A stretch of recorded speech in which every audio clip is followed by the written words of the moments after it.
안녕하세요. 안경입니다. 오늘은 조제관리사, 맞춤형 화장품 조제관리사 시험 대비를 위한 특별시험 주관식 문제풀이를 진행을 하겠습니다. 1번부터 5번까지 할 거고요. 자, 1번은 다음은 만 3세 이하의 영유아용 제품류이다. 괄호 안에 알맞은 단어를 쓰세요. 이렇게 나왔는데요.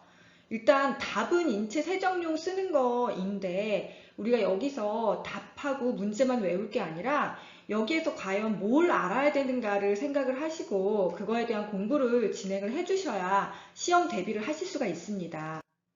자, 일단 화장품 법에서는 13가지로 화장품의 유형을 나눠 놓았습니다. 화장품 법상에서 나눠 놓은 유형이라고 생각하시면 되고요. 거기에 속하는 각 유형마다 종류들이 있는데 그러한 종류들을 매칭할 수 있는 것들을 진행을 해야 합니다. 그러면 첫 번째 영유아용 제품류에 속하는 거는 샴푸, 린스, 로션, 크림, 오일, 인체 세정용 제품, 목욕용 제품이 속합니다. 화장품법에서 영유아란 만 3세 이하 어린이를 의미하고요. 참고로 어린이다 그러면 만 4세 이상, 만 13세 이하의 어린이를 의미합니다. 자, 목욕용 제품류에 속하는 것들은 보면 목욕용 오일, 정제, 캡슐, 소금류, 버블베스, 그 밖에 목욕용 제품류가 있습니다. 위에 살펴보시면 다시 영유아용 제품은 그 밖에 영유아용 제품이 없습니다. 참고해 주십시오. 자, 세 번째로 인체 세정용 제품류에 속하는 것들을 보시면 폼 클렌저, 바디 클렌저, 그 다음에 액체 비누, 화장 비누. 화장 비누는 여기서 고체 형태의 비누를 의미합니다. 외음부 세정제, 물휴지, 그 밖에 인체 세정용 제품류가 있고요. 참고로 물휴지는 화장품에 속하는 것들은 정해져 있습니다. 식품업소에서, 그러니까 음식점에서 사용하는 포장되어 있는 물티슈와 그다음에 병원이나 장례식장 등에서 시체 닦는 용도로 사용되는 물휴지는 화장품이 아니다 라고 생각을 하셔야 됩니다. 특히 여기에서는 폼 클렌저, 바디 클렌저, 화장 비누가 인체 세정용 제품류에 속한다는 것을 꼭 기억해 주십시오. 눈 화장용 제품류가 있습니다. 눈 화장용 제품류를 화장품법에서는 화장품의 유형 중에서 이렇게 따로 꼽아 놓았고요. 아이 메이크업 리무버, 그러니까 눈 화장용, 즉 색조 화장용이라고 보시면 되고요. 아이 메이크업 리무버도 눈 화장용 제품류에 속한다라고 기억을 해 주십시오. 방향용 제품류 같은 경우에는 쉽게 향수를 들 수 있고요. 분말향, 향랑, 콜롱 뭐 이런 것들이 방향용 제품류에 속합니다. 자, 두발용 제품과 두발 염색용 제품류를 구분을 해주셔야 되는데요. 두발 염색용 제품류에 속하는 것은 헤어 틴트, 헤어 컬러 스프레이, 연모제, 탈염 탈색용 제품 등이 속합니다. 자, 헤어 틴트나 헤어 컬러 스프레이 같은 경우에는 뭐 일시적 연모 효과를 나타내는 거기 때문에 기능성 화장품에는 속하지 않는다라고 하는 것도 참고로 기억을 해주십시오. 색조 화장용 제품류를 보시면 나머지는 쉽게 매칭이 될 수 있을 텐데요. 페이스 파우더 같은 경우에는 좀 기억을 해주셔야 돼요. 왜냐면 일반 파우더 같은 경우에는 기초 화장용 제품류에 속하고 페이스 파우더 같은 경우에는 하이라이트를 얘기하는 그런 것들로 생각을 해주셔야 되고 색조 화장용 제품류에 속한다라고 기억을 하셔야 됩니다. 또한 얼굴에만 사용하는 게 아니라 바디 페인팅이나 페이스 페인팅 여러 가지 분장용 제품, 몸에 사용하는 것들도 색조 화장용 제품류에 속한다라고 매칭을 해주십시오. 자, 두발용 제품입니다. 대표적으로 샴푸, 린스를 들 수 있겠고요. 흑채가 바로 두발용 제품류 화장품에 속하게 되었습니다. 흑채는 두발 염색용 제품이 아니고 반드시 이거는 두발용 제품이다라는 것을 반드시 기억을 해주십시오. 자, 손발톱용 제품류 같은 경우는 네일아트 숍에서 사용하는 그런 제품군들을 다 보시면 되겠고요. 참고해 주십시오. 자, 면도용 제품류가 있고요. 자, 기초 화장용 제품류가 있는데요. 이거 헷갈리지 않게 좀 잘 정리를 해 주십시오. 클렌징에 해당되는 것들은 거의 대부분이 다 기초 화장용 제품류에 속해요. 근데 아까 말씀드렸듯이 폼 클렌저, 바디 클렌저 같은 경우에는 인체 세정용 제품류에 속한다라고 생각을 해 주십시오. 그리고 클렌징 티슈, 메이크업 리무버에 해당되기 때문에 클렌징 티슈는 기초 화장용 제품류에 속하지만 아까 말씀드렸듯이 물휴지는 인체 세정용 제품류이다 라는 것들을 다시 한번 새겨주십시오. 자, 파우더, 페이스 파우더는 색조 화장용, 파우더는 기초 화장용 제품류에 속합니다. 바디 제품, 눈 주위 제품, 특히 예를 들어서 메이크업 리무버 같은 경우에는 뭐였어요? 아까 눈 화장용 제품류에 속했고요. 눈 주위 제품인 아이크림이나 이런 것들은 기초 화장용 제품류에 속한다는 것을 반드시 기억을 해주십시오. 또한 손발의 피부 연화 제품도 기초 화장용 제품류에 속합니다. 채취 방지용 제품류와 채모 제거용 제품류가 화장품법에서 얘기하는 13가지 화장품 유형 중에 하나로 정해져 있고요. 참고로 채취 방지용이라고 해야지 액취 방지용이라고 하면 안 됩니다. 액취 방지용은 의약 외품으로 정해지니까 화장품이 아닙니다. 자, 2번입니다.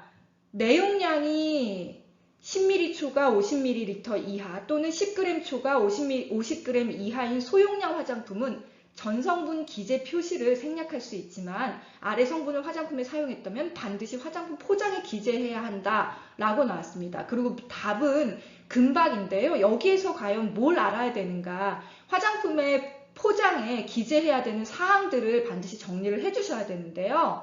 내용을 한번 살펴볼게요. 일단 용량에 따라서 포장이라고 하는 것이 달라집니다. 왜냐하면 10ml를 생각을 해보세요. 굉장히 적은 용량이기 때문에 포장 자체도 적을 공간이 적어져요. 그렇기 때문에 적어야 되는 필수 기재 사항이 적습니다. 일반적인 다른 용량에 비해서. 자, 그래서 모든 화장품, 그러니까 용량이 적은 화장품 포함해서 1차 포장에 반드시 기재해야 되는 사항은 뭐냐? 화장품의 명칭과 영업자의 상호, 제조번호, 사용기한 또는 개봉 사용기간은 반드시 1차 포장, 즉 내용물과 직접 접촉하는 용기, 포장에 반드시 기재해야 되는 사항이다 라고 정리를 해주시고요. 그 다음에 가격 같은 경우에는 모든 화장품에서 반드시 포장에 기재해야 되는 사항이긴 하지만 이것을 반드시 1차 포장 안에 적어야 되는가? 그렇진 않습니다. 1차 또는 2차 포장에 하시면 되겠고요. 이제 여기까지는 모든 화장품에 대해서 반드시 기재해야 되는 사항이다 라고 보시면 되겠는데 이제는 나머지는 용량에 따라서 달라집니다. 즉 10ml 이하의 견본품은 좀 전에 말씀드렸던 5가지만 기재하면 되고요. 50ml 초과, 즉 10ml 초과 50ml 이하 이러한 제품들의 경우에는 더 적어야 되는 것들이 정해져 있는데요. 일단 성분에 대해서 살펴본다면 10ml 이하 또는 견본품, 그러니까 견본품 같은 경우에는 용량에 상관이 없습니다. 전성분은 생략이 가능해요. 근데 일반적으로 봤을 때 전성분은 써야 되는 게 맞기 때문에 50ml 초과한 그러한 화장품은 모든 화장품 제조에 사용된 모든 성분을 적어줘야 된다라는 걸 원칙으로 하면 되고요. 그 다음에 10ml 이하는 쓸 필요가 없습니다. 그 다음에 애매한 10ml 초과 50ml 이하의 제품 같은 경우에는 전성분은 생략이 가능합니다. 그런데 반드시 써야 되는 애들이 있는데 이것이 문제로 나온 거고 그것이 뭐냐? 타르색소, 금박, 샴푸, 린스에 들어있는 인산염의 종류, 아하, 기능성 화장품의 주성분, 그 다음에 식약처장이 사용한도 고시 원료, 그래서 보존제라든가 자외선 차단제 등의 그러한 사용 한도를 고시한 원료들은 반드시 적어줘야 된다라고 생각을 해주시고 기억을 해주십시오. 그 외에 반드시 포장에 필수적으로 기재해야 되는 사항을 들어본다면 영업자의 주소가 있겠고요. 자, 영업자의 상호는 모든 화장품에서 필수 기재 사항이었다면 영업자의 주소는 10ml 이하나 견본품의 경우에는 적어줄 필요가 없습니다. 반드시 쓸 필요는 없다라고 생각을 해주셔야 되고요. 내용물의 용량 또는 중량, 그 다음에 기능성 화장품이라는 글자 또는 도안을 적어줘야 되고요. 사용할 때의 주의사항, 이런 것들을 적어줘야 됩니다. 그 밖에 총리령으로 정하는 사항이 있는데 그러면 총리령으로 정하는 사항이 뭘까요? 자, 바코드, 수입 화장품의 경우에는 제조국 명칭, 제조회사명, 그 소재지를 적어줍니다. 근데 맞춤형 화장품의 경우에는 이 2가지는 쓸 필요가 없습니다. 자, 그 다음에 기능성 화장품이라는 글자 또는 도안을 썼는데요. 기능성 화장품의 경우에는 효능 효과라든가 용법 용량을 반드시 적어줘야 됩니다. 즉 미백이라든가 주름 개선 뭐 이런 것들을 적어줘야 되고요. 그 다음에 기능성 화장품 중에서 일부는 질병의 예방 및 치료를 위한 의약품이 아님이라는 문구를 적게 되어 있습니다. 모든 기능성 화장품은 아니고요. 8조부터 11조에 해당되는 기능성 화장품, 즉 탈모 증상 완화에 도움을 주는 기능성 화장품, 여드름 피부 완화에 도움을 주는 기능성 화장품, 손상된 피부 장벽을 회복해서 가려움 등을 완화하는 데 도움을 주는 기능성 화장품, 튼살로 인한 붉은 선을 엷게 하는 데 도움을 주는 기능성 화장품의 경우에는 의약품으로 오인할 우려가 있기 때문에 질병의 예방 및 치료를 위한 의약품이 아님이라는 문구를 반드시 기재하게 되어 있습니다. 자, 그 다음에 성분명을 제품 명칭의 일부로 사용한 경우에는 함량까지도 적어줘야 합니다. 예를 들어서 티트리 샴푸다 그러면 티트리라는 성분명이 제품 명칭에 들어가 있잖아요. 그럴 때는 티트리 오일이나 티트리 잎의 그러한 함량까지도 반드시 기재해 줘야 한다는 것입니다. 그 다음에 인체세포 조직 배양액이 들어있는 경우에는 명칭과 더불어서 함량을 적어야 되겠고요. 천연 유기농으로 표시 광고하려는 경우에도 그 원료의 함량을 반드시 적어줘야 됩니다. 그 다음에 영유아용, 어린이용 화장품의 경우에는 보존제라는 페녹시에탄올을 사용을 했다. 그럴 경우에 이 보존제의 명칭뿐만 아니라 페녹시에탄올 몇 %라는 함량까지 적어야 한다는 걸 기억을 해주십시오. 자, 3번입니다. 화장품 안전기준 등에 관한 규정에서 불검출되어야 하는 특정 세균을 정하고 있는 바 특정 세균이 뭐뭐뭐이다 라고 해서 대장균, 녹농균, 황색 포도상 구균이 정답인데요. 여기에서 반드시 알아야 되는 내용이 뭘까요? 유통화장품 안전관리 기준에 대한 것들을 반드시 정리를 해주셔야 되고요. 유통화장품 안전관리 기준에서는 공통시험 항목과 추가시험 항목을 정해놓고 있는데 그 중에 하나가 미생물 한도 시험이에요. 그래서 영유아용, 눈화장용 제품류, 무휴지, 기타 화장품으로 나눠서 이러한 세균에 대한 미생물에 대한 것들을 규정을 해놨고요. 그 다음에 이제 반드시 불검출돼야 되는 그러한 병원 미생물이 있는데 그것이 바로 대장균, 녹농균, 황색 포도상 구균이라고 기억을 해주셔야 됩니다. 정확하게 암기를 해주십시오. 자, 4번. 화장품 책임 판매업자는 아래의 성분을 0.5% 이상 함유하는 제품의 경우 반드시 안정성 시험 자료를 보존해야 된다라고 했어요. 그리고 거기에 나와 있는 블랭크로 2개를 지금 적어 놓았는데요. 답은 토코페롤과 효소인데요. 이거를 기억을 할 때 단순히 답만 기억을 하시지 마시고요. 안정성 자료를 보존하는 데 있어서 항상 모든 법규가 나오면 누가 무엇을 언제 어떻게 했는지를 정확하게 기억을 하지 않으시면 문제 나오면 헷갈리세요. 그래서 안정성 자료에 대한 얘기들을 할 때 누가 과연 이것을 해야 하는가? 화장품 책임 판매업자가 합니다. 그럼 무엇요? 안정성 시험 자료입니다. 안전성 아니고요. 안정성, 즉 변질, 변폐, 변취 등이 되지 않는 화장품이 안정하다라는 그러한 안정성 시험 자료를 보존을 해야 하는데요. 어떤 성분이 레티놀 및 그 유도체, 아스코빅 애시드 및 그 유도체, 토코페롤, 과산화합물, 효소가 0.5% 이상 함유되어 있는 제품에 한해서 안정성 시험 자료를 보존을 해야 합니다. 자, 이거 에이스 효과로 외워주시면 조금 수월하게 외우실 수 있고요.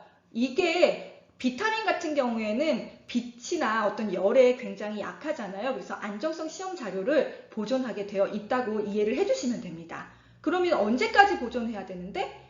최종 제조된 제품의 사용 기한이 만료되는 날부터 1년간 보존을 해야 한다라는 그러한 법규가 존재합니다. 5번, 맞춤형 화장품은 판매장에서 소비자의 안전을 확보하기 위해 직접 혼합 소분을 담당하는 맞춤형 화장품 조제관리사를 두어야 하고 이 맞춤형 화장품 조제관리사는 화장품 원료 및 화장품에 대한 전문 지식이 필요로 합니다. 따라서 자격시험을 통해서 전문 지식이 있는 자를 선별을 하고 이 시험을 보게 되는 거죠. 자, 여기서 한 번 더 정리를 할게요. 굉장히 쉬운 문제였고요. 맞춤형 화장품 판매업자의 준수사항에서 맞춤형 화장품 판매업을 하려는 자는 신고라는 걸 해야 합니다. 그리고 신고한 사항 중에서 어떤 사항이 변경되었을 때에도 변경 신고라는 걸 해야 한다는 걸 다시 한번 정리를 해주시고요. 그 다음에 맞춤형 화장품 판매업자는, 이러한 영업자는 맞춤형 화장품의 혼합소분이라는 실질적인 업무를 담당하는 맞춤형 화장품 조제관리사를 판매장마다 두어야 한다라는 규정이 있다는 걸 다시 한번 정리해 주십시오. 오늘은 5번까지 진행을 했고요. 좋아요, 구독 잊지 말고 눌러주세요. 감사합니다.